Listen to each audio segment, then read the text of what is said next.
क्रांतिकारी जय भीम साथियों मैं संजय चौहान आज फिर लेकर आया हूं बाबा साहब डॉक्टर अंबेडकर के जीवन से संबंधित एक सच्ची घटना, जिसको सुनकर आपको पता चलेगा कि इस देश के अंदर वास्तविकता में जातिवादी लोग कौन है और किन लोगों ने इस देश के अंदर जातीय व्यवस्था को स्थापित किया।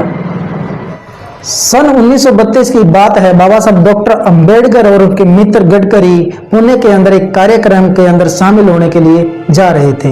रास्ते में गांव पड़ता है पनवेल। तो बाबा साहब डॉक्टर अंबेडकर और उनके मित्र पनवेल में एक चाय की दुकान पर रुके और बाबा साहब डॉक्टर अंबेडकर ने कहा चलो चाय पीते हैं। उनके मित्र ने चाय वाले को आवाज दी कि 2 कप चाय के बनाना, और चाय अच्छी बनाना, क्योंकि गाड़ी में बाबा साहब डॉक्टर अंबेडकर बैठे हैं। चाय की दुकान पर लगा लड़का प्रत्येक ग्राहक को पानी पिलाता था। उसी तरह वह पानी के गिलास लेकर बाबा साहब डॉक्टर अंबेडकर और उनके मित्र की तरफ बढ़ा, लेकिन दुकानदार ने बच्चे के हाथ से पानी के गिलासों को गिरा दिया और गिलास गिरते ही टूट गए।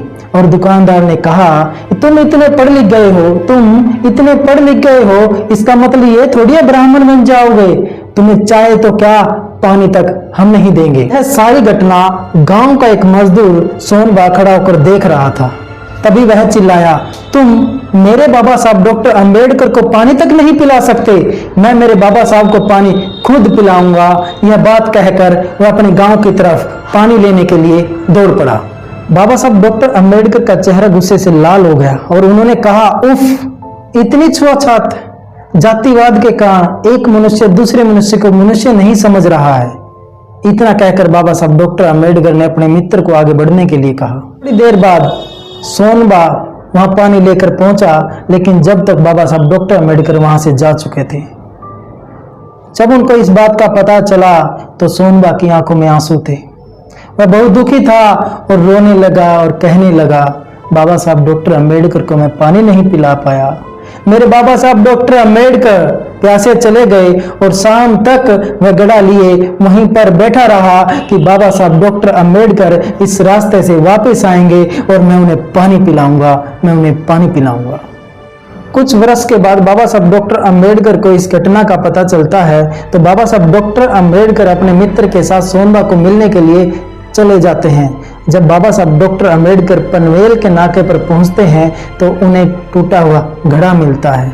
बाबा साहब डॉक्टर अंबेडकर और उनके मित्र वहां पूछताछ करते हैं, सोनबा के बारे में पूछते हैं तो पता चलता है कि सोनबा की तो कुछ दिन पहले ही मृत्यु हो चुकी है। बाबा साहब डॉक्टर अंबेडकर अपने मित्र को भेजकर फूल मंगवाते हैं और उन्हें नमन करते हैं। बाबा साहब डॉक्टर अंबेडकर की आंखों में आंसू थे। बाबा साहब डॉक्टर अंबेडकर का जो हृदय था, दुख से भरा हुआ हृदय था। बाबा साहब डॉक्टर अंबेडकर अपने आंसुओं को सोनबा के टूटे हुए घड़े में समेटते हुए बोले, मेरे प्यारे सोनबा, जिन लोगों ने तुम्हारी हत्या की है, जो लोग हमें कुत्ते बिल्ली की तरह समझते हैं, जिन लोगों ने इस देश के अंदर जातीय व्यवस्था बनाई है, जिन लोगों ने इस देश के अंदर ऊंच नीच की व्यवस्था स्थापित की है, मैं उन लोगों को और उस व्यवस्था को एक दिन खत्म करके ही दम लूंगा, खत्म करके